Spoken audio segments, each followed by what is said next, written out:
ओम श्री गुरुवे नमः।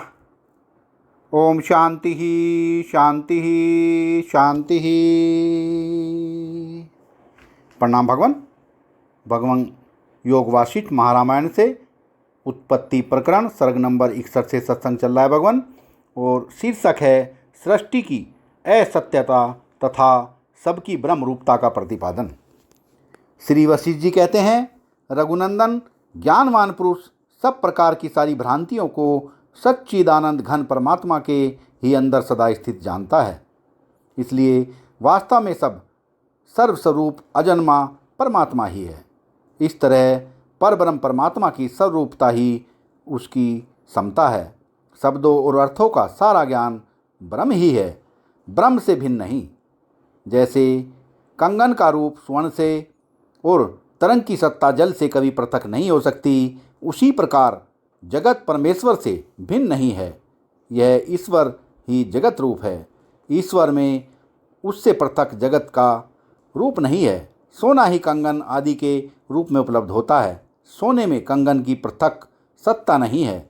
जैसे स्फटिक शिला के भीतर भेद न होने पर भी उसमें प्रतिबिंबित वन पंक्तियों का भेदपूर्वक समावेश प्रतीत होता है, अर्थात प्रतिबिंबित वस्तुएं अपनी आधारभूत शिला से भिन्न न होने पर भी जैसे भिन्न सी प्रतीत होती हैं, उसी प्रकार सच्चिदानंद घन परमात्मा में अभिन्न रूप से स्थित जगत और अहंग की अज्ञान के कारण भेद युक्त प्रतीति होती है।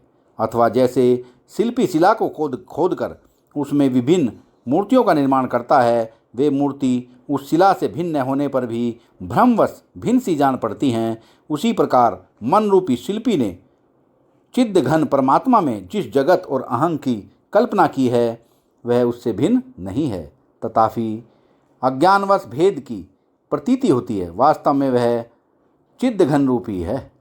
जैसे तरंग शून्य जल के भीतर तरंगे स्थित हैं, उसी प्रकार परब्रह्म परमात्मा में सृष्टि शब्दार्थ से शून्य सृष्टियाँ स्थित हैं। वास्तव में न तो सृष्टि में परब्रह्म है और न परब्रह्म में सृष्टि ही है। जैसे वायु अपने में ही स्पंद की कल्पना करती है, उसी प्रकार परमार्थ चिन्ह में ब्रह्म अपनी ज्ञान वृत्ति से अपने ही गूढ़ स्वरूप को प्रपंच के रूप में अभिव्यक्त कर देता है। वास्तव में वह उसका अपना चिन्मय स्वरूप ही होता है। शब्द तन्मात्रा जो पहले अपने कारण में लीन थी, सर्वशक्तिमयी माया के चमत्कार से युक्त रूप को धारण कर चित्त से अंतःकरण में उठने वाले संकल्प की भांति जब चिन्मय आकाश के समान स्फुरित होती है, तब उसी को आकाश का अभिभार कहते हैं।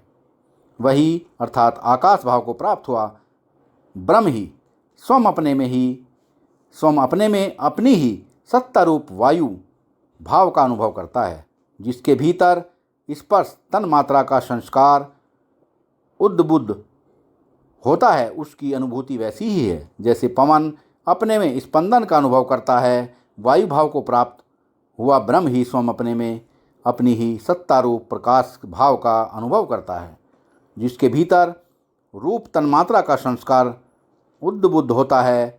उसकी यह अनुभूति वैसी ही है जैसे तेज प्राकट्य का अनुभव करता है। वह तेजो में ब्रह्म ही स्वयं अपने में अपनी ही सत्ता रूप जलभाव का अनुभव करता है, जिसके भीतर रस तन्मात्रा का संस्कार उद्बुद्ध होता है, और उसकी यह अनुभूति वैसी ही है जैसे जल अपनी द्रव्यता का अनुभव करता है।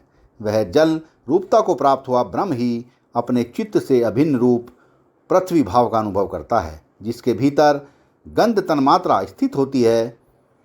उसकी यह अनुभूति भी वैसी ही है जैसे पृथ्वी अपने में स्थैर्य कला का अनुभव करती है, जो नित्य एक रस प्रकाश से युक्त है। सृष्टि और प्रलय जिसके भीतर हैं, जो जन्म और विनाश से रहित, रोग शोक से शून्य तथा शुद्ध है, वह ब्रह्म बिना किसी आधार के अपने आप में ही स्थित है। वाह भगवान वाह। उस परमार्थ सत्य वस्तु अर्थात पर ब्रह्म परमात्मा का यथार्थ ज्ञान होने पर परम गति रूप मोक्ष प्राप्त हो जाता है।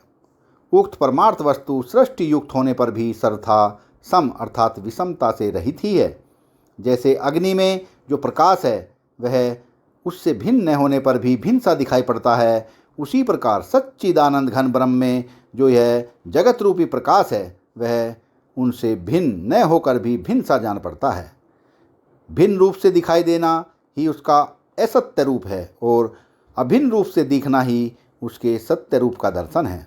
जैसे गीली मिट्टी में अव्यक्त रूप से खिलौने मौजूद हैं, जैसे काष्ठ में खुदाई करके प्रकट न की हुई कठपुतली मौजूद है और जैसे शाही के चूर्ण में अक्सर स्थित है, उसी तरह पर ब्रह्म परमात्मा में नाना प्रकार की सृष्टियाँ विद्यमान हैं। यद्यपि ब्रह्म तत्व रूपी मरुभूमि में त्रिलोक रूपिणी मृग तृष्णा असत्य ही है। वाह भगवान वाह। यद्यपि ब्रह्म तत्व रूपी मरुभूमि में त्रिलोक रूपिणी मृग तृष्णा असत्य ही है, तथापि मायावत सत्य सी प्रतीत होती है।